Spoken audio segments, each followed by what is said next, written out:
Olá, tudo bem? Sou o pastor Flávio da Primeira Igreja Batista em Pirassununga. Convido você neste momento a uma breve reflexão na Palavra de Deus.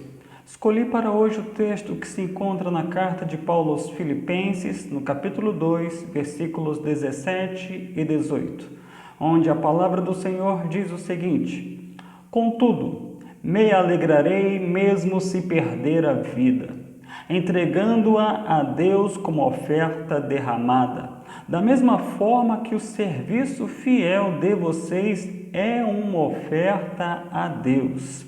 E quero que todos vocês participem dessa alegria. Sim, alegrem-se. Eu me alegrarei com vocês. Meus irmãos, o tema que gostaria de tratar com vocês neste momento é o seguinte: servindo a Deus com alegria. Não é à toa que já na época dos Salmos havia uma conclamação para que nós servíssemos a Deus com alegria. Eis que adorar a Deus significa celebrar com júbilo, servindo com alegria, apresentando-se a Ele com cânticos, conforme nos diz o Salmo 100, no seu versículo 1 e 2. No entanto, nem sempre nós servimos a Deus com alegria.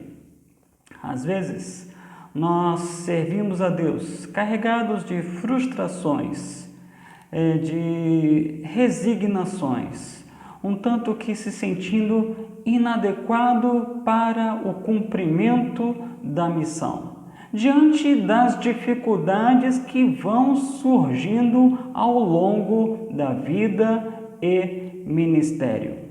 Meus irmãos, o que Paulo aqui estava querendo ensinar à igreja de Filipos era que esta igreja deveria aprender com Jesus a ser uma igreja que serve e serve com alegria.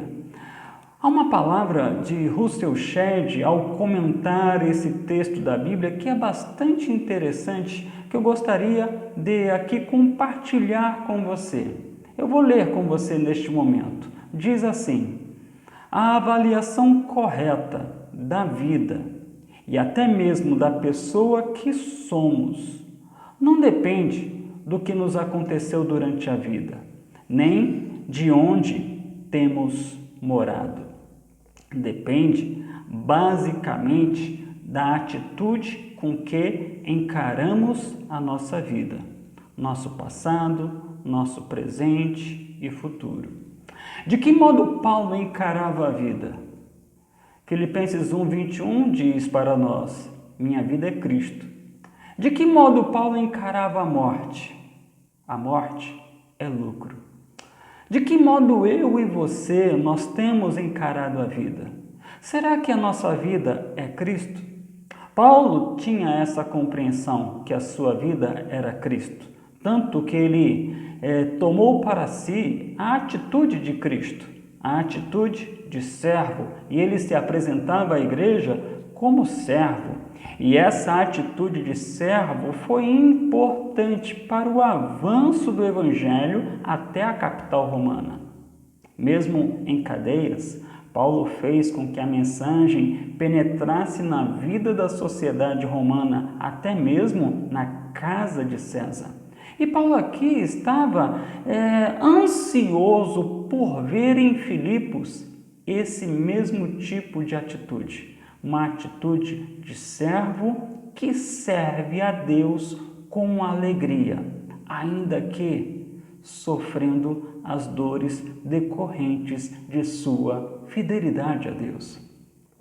Paulo servia a Deus com alegria, mesmo tendo muitas tristezas. É certo, meus irmãos, que Paulo não se alegrava com os açoites. Paulo não se alegrava, por exemplo, quando via um dos seus cooperadores, companheiros, adoecer, chegando quase à morte. Isso era objeto de tristeza para o coração de Paulo. Paulo também não se alegrava em ver os seus conterrâneos judeus rejeitando a mensagem do Evangelho. Paulo não se alegrava com os naufrágios, as perseguições, os apedrejamentos, as prisões. Mas, então, por que ele diz para a igreja que ela deveria se alegrar no Senhor? Meus irmãos, que tipo de alegria era essa? Focada em quê? A alegria que Paulo queria que aquela igreja aprendesse é a alegria decorrente da fé, do crescimento na fé. Porque o crescimento na fé nos faz sermos cada vez mais dependentes de Deus, encararmos de modo correto, adequado a vida e a morte, de tal modo que compreendamos que o viver é Cristo e o morrer é lucro. Paulo, meus irmãos, entendia que a alegria no Senhor se consistia de se alegrar na sua bondade, se alegrar nos seus livramentos, se alegrar na sua ação soberana sobre toda a vida humana, se alegrar nas oportunidades que mesmo o sofrimento estavam trazendo para ele, de fazer com que a mensagem do Evangelho alcançasse cada vez mais pessoas. Paulo tinha uma deliberação em seu coração.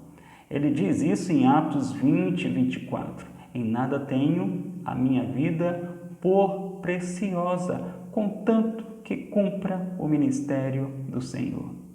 Meus irmãos, essa oração de Paulo, essa atitude de Paulo, que ele aqui está compartilhando com a igreja de Filipos, ansioso para que esta igreja pudesse adquirir esse tipo de maturidade espiritual. Eu e você temos que pedir a Deus para que o que era a atitude de Paulo, semelhante a Jesus, servo, atitude de servo que serve com alegria até as últimas instâncias, que Deus trabalhe em nossos corações, para que a fé se desenvolva em nossas vidas, para que então tenhamos esse mesmo comportamento, servindo a Deus com alegria, ainda que mergulhado em muitas tristezas, ainda que lamentando muitas vezes a inércia de muitos crentes, ainda que lamentando a corrupção tão gigantesca em nosso país, ainda que se entristecendo com o cenário que vive o nosso país, com esta pandemia, inúmeros mortos, milhares de mortos, milhões de pessoas infectadas e milhões de pessoas chorando a perda dos seus entes queridos, fora as perdas materiais, pessoas que perderam seus empregos, fecharam suas lojas, suas empresas por conta dessa situação. Mas as brigas entre os políticos, quando eles deveriam estar unidos em prol do Brasil, em meio a todo esse contexto de tristezas, de lamentos, nossa alegria está em Deus. Nossa alegria está na confiança que depositamos em Deus, que nos impulsiona, ainda que no meio do caos, a continuarmos servindo, porque cremos naquele que nos chamou das trevas para a sua maravilhosa luz. O objetivo de Paulo era que Filipos aprendesse a se alegrar no Senhor, lhe prestando um serviço que fosse mergulhado em alegria.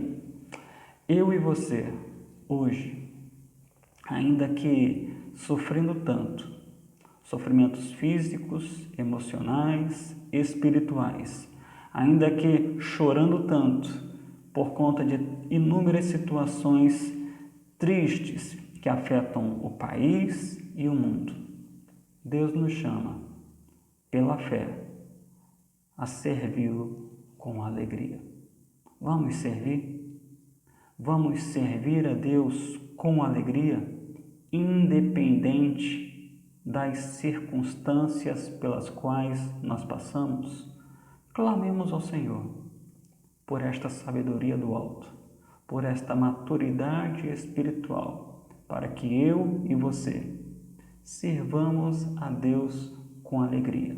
Se nós servimos a Deus com os nossos dons, se nós servimos a Deus com as nossas riquezas, se nós servimos a Deus com a nossa força de trabalho, mas que tudo isso seja mergulhado na alegria, porque é isso que Deus espera de mim e de você. Alegria. Vamos nos alegrar, não nas situações deste mundo, mas nos alegrar no Senhor.